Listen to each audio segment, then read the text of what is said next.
네, 안녕하세요. 플레이 코치 파란대즈입니다. 여기는 지금 미아사거리역 근처에 있는 라스의 신연습실입니다. 벌써 이제 5번째 연출님을 만날 시간이 됐네요. 이제 산울림 소극장과도 이제 마무리 인사를 해야 될 시간이 얼마 남지 않았는데요. 그 대장정의 5번째 공연 죄와 벌 연출님들 인터뷰하러 왔습니다. 그러면은 우리 죄와 벌의 연출님 모셔보도록 하겠습니다. 어서 오세요.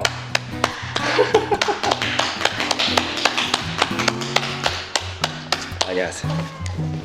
안녕하세요. 안녕하세요. 저는 간단하게 자기소개를 한번 다시 해주실 수 있나요? 근데 진짜 미안한데 인성아. 네. 갑자기 인터뷰를 중단하는 연출님. 과연 무슨 일인 걸까요?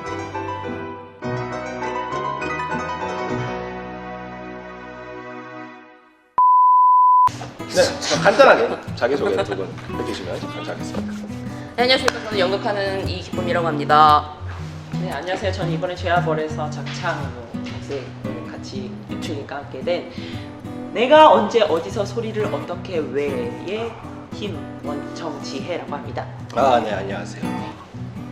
어떤 역할을 맡으신 건가요, 그러면? 네. 최초로 두 분과 함께 지금 인터뷰를 하는 거거든요. 그래서 조금 당황스러워요, 지금. 이런 제가 그림은 제가 예상하지 못하고 왔는데 어떤 저는 배우 1을 맡고 있습니다. 배우뿐만 아니라 네. 소리를 직접 만들죠. 이제 그 개념을 작창이라고 얘기를 하는데 이 죄와벌을 촉벌 각색을 하고 그리고 그거에 대한 소리 작창을 하고 이게 프로젝트 자체를 기획을 한 거가 정교소리꾼이고요. 저는 이제 그거를 어떤 장면적인 거나 전반적인 것들을 이제 연출적인 부분들을 같이 하고 있는 거. 어떻게 보면은 공동 연출의 개념이라고 보셔도 되고요. 약간 뭐 분리되어 있긴 하나 되게 큰 역할을 하고 계십니다. 약간 분리하자면 약간 그 소리 쪽을 맡으신 네. 거고 약간의 그런 장면이나 네네, 그렇죠. 그런 개념으로 생각하시면 그런 될것 개념으로 같아요. 해서 이렇게 디렉팅하는 그런 맞습니다. 알겠습니다. 그러면은 네.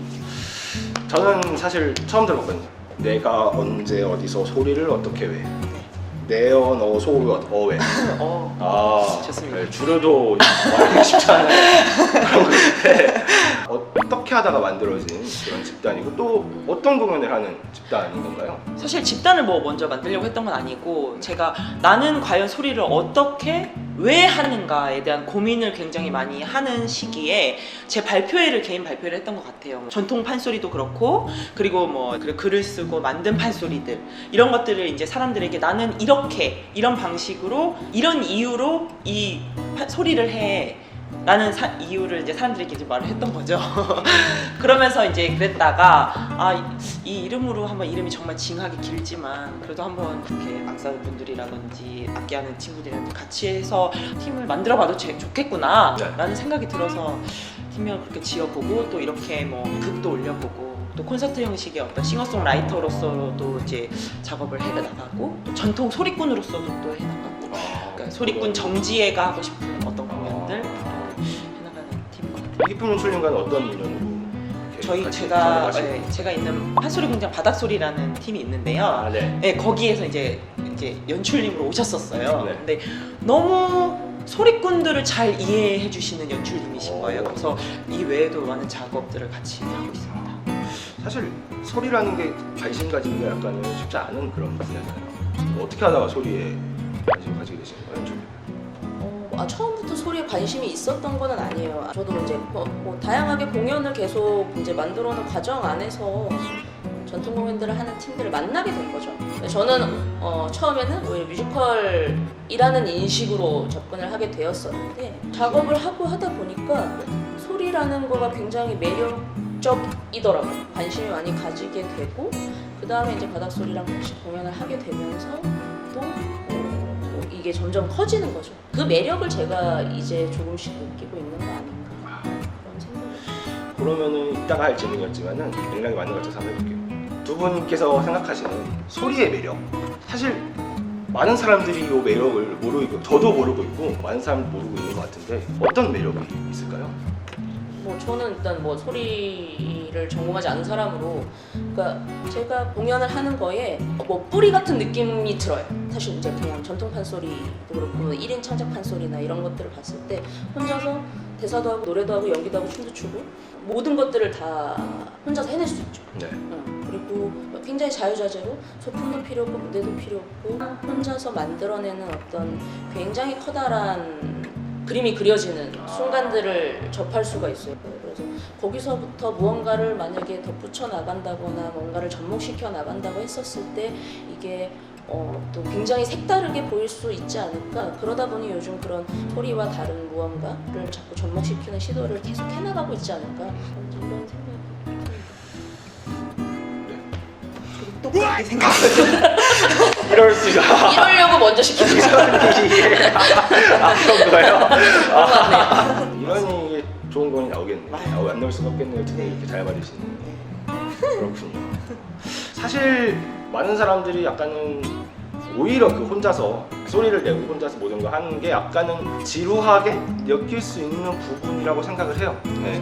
그런 것들을 이번 연극에서는 약간 타하려는 그런 시도가 혹시 있나요? 아니면은 그거를 그대로 고수하려는 그런 연극인가요? 지혜 소리꾼이랑 작업을 하면서 느끼는 거는 이게 소리를 노래로 듣는 분들이 있고 말로 인식을 하는 분들이 있고요. 네. 그러면 소리꾼마다도 굉장히 다양하게 접근하시더라고요. 근데 이제 지혜 소리꾼 같은 경우는 그거를 말로 접근을 해나가요.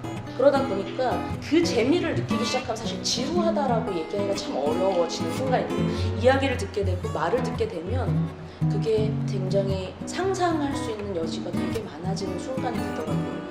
그래서 오히려 그 작업 방식대로 하다 보니까 크게 신경 안 썼던 것 같고 저도 그런 부분을 최대한 말로 들려줄 수 있게끔 관객들이 생각을 해볼 수 있게끔 상상해볼 수 있게끔 하는 식으로 접근을 하고 있더라고 보시면 어떨까. 노래가 아니라 이야기로 접근을 해주신다면 근데 그것이 이제 소리의 형태로 좀 판소리 형태로 나가는 이야기하는 그런 느낌이고. 네. 지금 굉장히 인터뷰가 중구난방으로 제가 파란 대주님이신 거죠? 네, 파란대지입니다. 죄와벌 공연. 네. 이게 요약이 될 수 있는 네, 그게인지 모르겠지만은 정말 간단하게 소개를 좀 해주시자면요.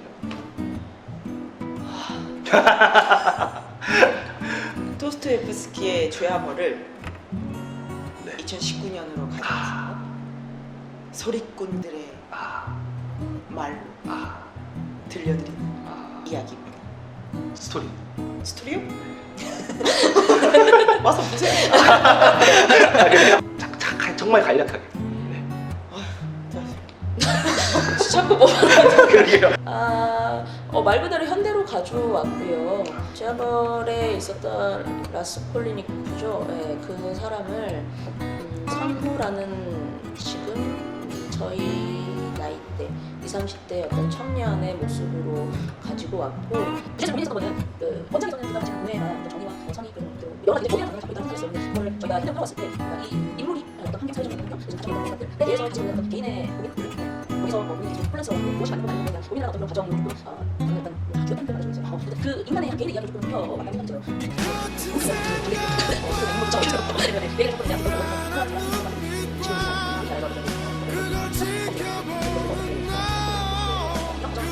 이제 이런 과정 큰 줄기는 비슷하게 흘러가고요. 역시 간단하지 않습니다. 그럼요. 많은 이야기입니다.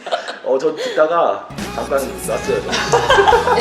저도 모르게 안 죄송합니다. 이게 들어주세요. 네. 이게 사실 지금까지 많은 했던 공연들이 있지만은 가장 독특한 공연이라고 생각하거든요. 그리고 러시아 문학 하면은 정말 대표작 중에 하나고 진짜 러시아 문학의 대장님 같은 느낌이기도 하고 대장님의 최고작이기도 한 그런 작품을 판소리로 푼다. 그것도 지금 현대 한국의 상황을 가져온 거잖아요. 그래서 사실 궁금한 게 굉장히 많은데 몇 가지만 이제 조금 제가 디테일한 질문을 해요. 처음부터 그러면은 이 한국의 현대로 방향성을 가져오자 이런 식으로 결정이 된 건가요? 그러니까 대학교 때 제가 이 죄와벌을 읽으면서 그때는 그 주인공의 상황과 제 상황이 너무 비슷하다고 느꼈어요. 그러니까 살인하고 싶다는 게 아니라 어떤 그 환경? 진짜 반지하 방에 갇혀서 내가 이렇게 누워있으면 진짜 관속 같다라고 느끼던 어떤 그때 그 감정들이 너무 비슷하다고 느껴서 아 이걸 지금의 내 이야기로 풀어보고 싶다고. 그리고 그의 감정, 그의 혼돈 어떤 그런 상황들을 또 내가 판소리를 했으니 그걸 판소리로 불러보고 싶다라는 생각이 굉장히 강했던 것 같아요. 그래서 이제 아 나중에 좀 내가 나이 많이 먹어서 더 잘하게 되면 꼭 죄와벌을 한번 불러보고 싶다 판소리로. 네. 네, 오늘이 됐네요. 그렇게 해서 이제 소리가 주로 된 초안을 가지고 있었고 그 대본을 이제 고정극장에 가져오면서 이게 연극이라는 완전히 이제 창작 판소리로 이제 장르를 내세우기에는 조금 무리가 있다고 봐서 그거를 이제 장면적으로 조금 각색을 해나가는 과정에서 스토리가 약간씩 변한 것도 있고 인물 캐릭터가 좀 변한 것도 있고 좀 압축하는 과정을 거쳤고 그렇게 각색 작업을 좀 진행했습니다. 제업을 재밌나요? 재밌어요. 그래요? 안 읽어보셨죠? 읽어본 거죠? 마음의 숙제로 남아있는 약간 그런 소설이잖아요. 대한민국 맞아요. 전 세계 사람들이 약간 어린이 버전으로 나와 있는데 되게 잘 나와 있더라고요. 이번 공연 보고 한번 제가 진짜 관심이 딱 생기면 생기실 겁니다. 여러분들 이 공연을 딱 보시고 아 제아벌이라는 작품에 딱 관심이 생길 수 있는 그런 계기가 될 수 있지 않을까 그럼요. 싶어요. 네. 아 그렇습니다. 정말 제가 생각했을 때 약간 진짜 안동 소주에 보드카를 섞어 먹는 거의 그 정도의 독한 수준일 것 같은데 장편 문학과 연극과 판소리 이 세 개를 엮어였어야 되는 거잖아요. 이 세 개를 엮는 게 가장 어려웠던 부분은 어떤 거였나요? 그러니까요. 죄와벌을 만들 때 저는 한 인터미션 없이 거의 한 3시간 걸려야 되지 않을까 생각을 했는데 시간이 짧죠. 근데 1시간 반 최대 한 1시간 반 안에 이제 줄여야 된다는 이제 그런 게 그래요? 있었고 또 이제 저는 또 소리로 이제 막 하는데 이제 연출님은 어떤 장면으로서의 사실 존재할 수 있는 좀 더 가볍게 가야 되는 부분들을 질문이 뭐였죠? 잘 되고 있는 거죠 지금? 질문이 뭐였죠? 그랬던 것 같아요. 그러니까 이게 연극, 문학, 판소리 이거를 그러니까 뭐 장르가 섞인다. 그러니까 이게 되게 낯선 작업일 수도 있지만 사실 또 되게 많이 하고 있는 작업이기도 하고 그래서 이렇게 하는 거가 되게 익숙한 분들이 계시다는 거죠. 그러니까 뭔가 어떤 뭐 문법이 만들어져 있다라는 게보다는 그런 시도들은 계속해서 꾸준히 해오고 있었고 그렇게 해서 좋은 작품들이 나오고 있는 상황이라고 저는 생각을 해요. 그랬을 때 오히려 이전에 사람들이 했었던 거를 안 하고 싶은 그런 욕구가 자꾸 드는 거죠.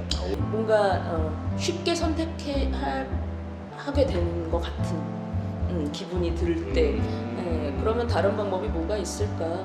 그래서 뭔가 좀 독특한 무언가들을 시도를 해보려는 것들 그런 고민이 사실 들었었던 것 같아요. 오히려 그렇군요. 맞아요. 또 의외로 보면은 그렇게 판소리랑 연극을 결합해서 하는 공연들이 많이 있더라고요. 네 맞아요. 오히려 거기서 좀 더 탈피를 해서 시도를 하려는 네. 그런 시도들이 있으셨다 이런 말씀이시고 러닝 타임이 그러면 어떻게 되나요 혹시? 1시간 반. 야, 이 드라마를 1시간 반에 끝낼 수 있는 기회는 정말 맞습니다. 흔치 않습니다. 제가 읽으려면 2박 3일 읽어도 모자라는 스킬인데 2박 3일 너무 짧아요. 아니요, 죄송합니다. 네, 어쨌든 제압을 1시간 반 안에 끝낼 수 있다. 실전 압축, 제압을 또 판소리로. 얘기만 얘기했어요. 정말 대단한 공연인 것 같아요. 사실 소설만이 가지고 있는 매력이 소설가만이 가지고 있는 문장, 필력 요거잖아요.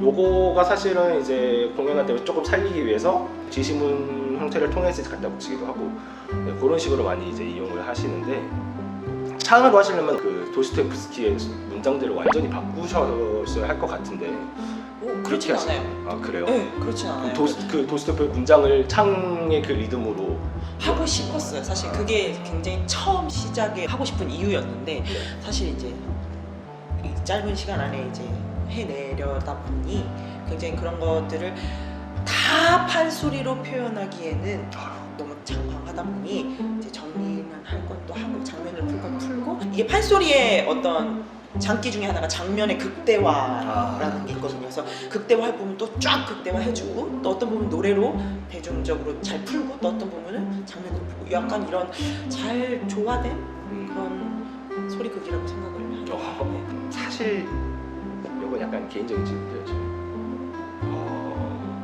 7월 7일에 줄리엣과 줄리엣 네. 하셨고 최근에 난설이라는 공연 네, 네. 계시고 또 최근에 제비 씨의 네. 하셨고 예. 와 제가 알기로는 다음 달에 산책하는 침략자가 예. 올라간 걸로 알고 있어요. 파란 대주님이 같이 하셨었어요. 산책하는 침략자. 증거 사진 보겠습니다.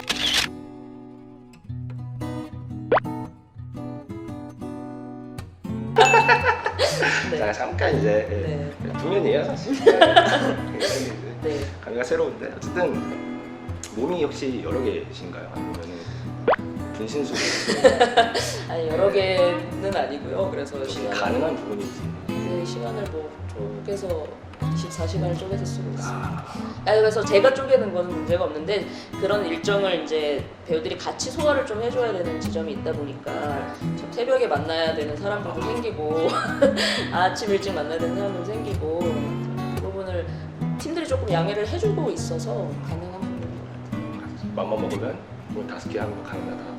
그렇진 않아요. 그랬잖아요. 다시는 이렇게 안 할 거예요. 역시 네. 좋으세요. 그런 것 때문에 약간 힘드신 부분 있으신가요 혹시? 아니요. 아니에요. 혹시 뭐 새벽에 불려 나오거나 뭐밤 10시에 갑자기 회의를 하자고 아니요, 그러지 않아요. 고생을 저 때문에 되게 많이 하셨죠. 사실 연출님이 새벽까지 막 대본 수정해 주시고 막 엄청난 고생을 하셨죠. 네, 제아배우 공연 정보는 이렇게 돼 있습니다. 네, 이제 말하기가 좀 귀찮아서 자막으로 떼우도록 하겠습니다. 네, 그러면은 이제 마지막으로 보러 오실 관객분들과 혹은 영상을 보면서 보러 올까 말까 고민하고 계신 관객분들에게 한마디 해주시자고요. 이게 소리극 죄와 벌인데 판소리를 극으로 했다 해서 소리극이라는 이름도 붙지만 어떤 다양한 소리들을 직접적으로 작은 소극장에서 느낄 수 있을 것 같고 전통악기도 있고 북소리부터 시작해서 사람이 내는 소리 이런 다양한 것들을 라이브적으로 굉장히 재밌게 생동감 있게 느끼실 수 있을 것 같아서 후회 없는 선택이실 거라고 생각합니다. 이하 동감입니다. 굉장히 또 자부심이 느껴지는. 그럼 저는 지금까지 플레이 코치 파란돼지였고요. 여기는 이기쁨 연출 정지혜였습니다. 감사합니다.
저